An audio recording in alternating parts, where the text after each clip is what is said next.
Alice, c'est déjà un début. J'étais papa à 17 ans. J'étais amoureux d'une femme sublime. Je l'aimais, je l'aimais à en crever. J'en étais dingue. Son esprit, sa beauté, son intelligence faisaient que je la désirais encore plus. Et elle m'aimait autant que je l'aimais. C'était vraiment un amour réciproque. Seulement, elle avait 39 ans. Elle aurait pu être ma mère. Et alors? Tu m'as bien compris? Tu m'agaces maintenant, Renato!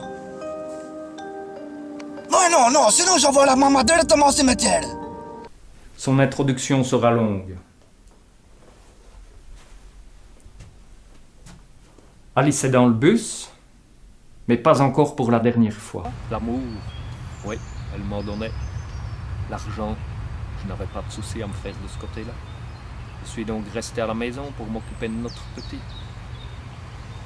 Oui, bon, on s'éloigne de notre objectif, là. Elle va recevoir un coup de fil, c'est décidé. Je ne savais rien faire d'autre. Ensuite, nous avons eu un deuxième enfant. On adorait faire l'amour. On le faisait tout le temps, on n'arrêtait pas. Et puis un troisième enfant, un garçon cette fois, est né de nos galipettes à répétition. Malheureusement, l'accouchement s'est mal passé. L'amour de ma vie s'en est allé. Donc, le téléphone sonne. Capito, Oui, monsieur Alessandroni. tu m'as bien compris? Bien sûr, monsieur Alessandroni. Tu m'agaces maintenant, Renato. Non, sinon j'envoie la maman directement au cimetière. Pas de problème, monsieur Alessandrino. Droni. Merdo pour domani. 48 heures. Je fais le nécessaire. Tout de suite. Ah là là, Renato. Ciao. C'est là que le cauchemar a commencé. Je me suis rendu compte que j'avais épousé une vipère, un vrai poison. Cette femme avait un regard noir comme la nuit. Sa langue sifflait quand elle parlait. Elle avait du venin dans les veines. C'était une vraie folle coche, mon bon monsieur, une vraie folle coche, je vous dis. Pire qu'Alice Sapridge dans Vipère au point. Une folle coche, la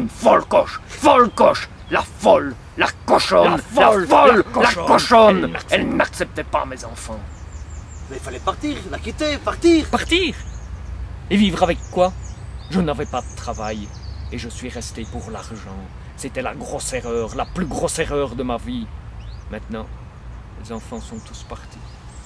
Et le dernier pour toujours.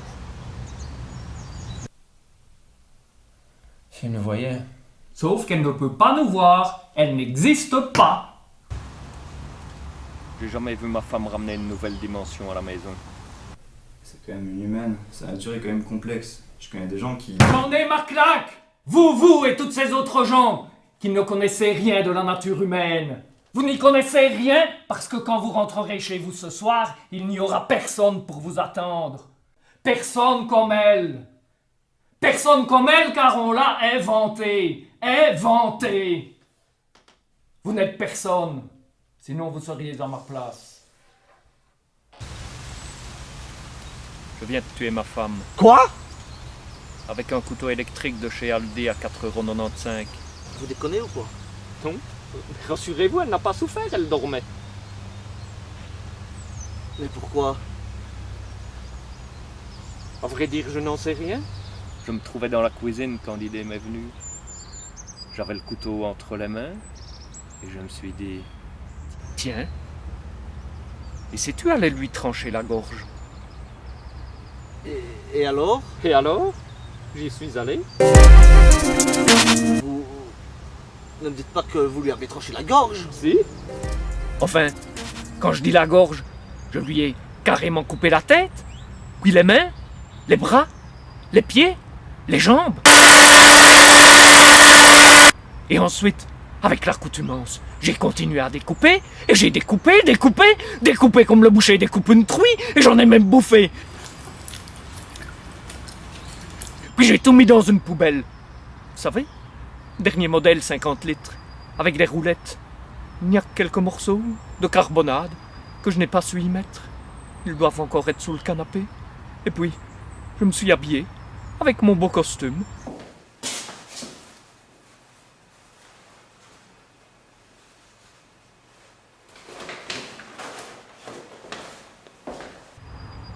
Et je suis sorti.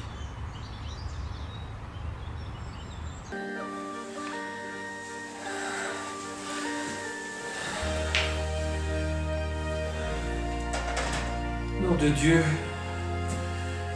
Quelle merde. Après-demain. Mais comment je vais faire, moi? C'est terrifiant. Complètement insoluble.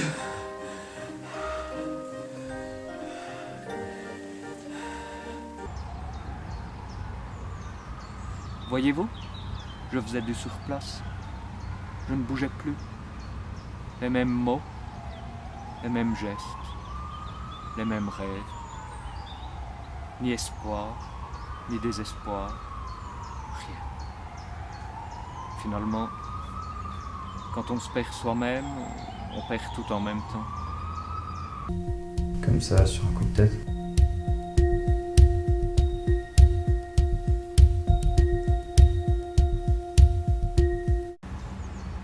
Disons que j'ai voulu sublimer mon quotidien, vivre quelque chose de différent, mais rien n'a changé. Quoi que vous puissiez faire, on ne réveille pas un mort. Tenez, lorsque le sang a giclé, lorsque la tête s'est détachée, j'aurais dû être horrifié. Eh bien non, je n'ai rien ressenti.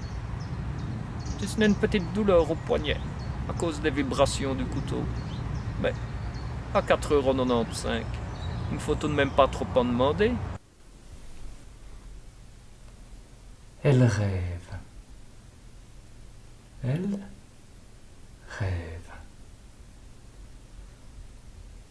Elle rêve.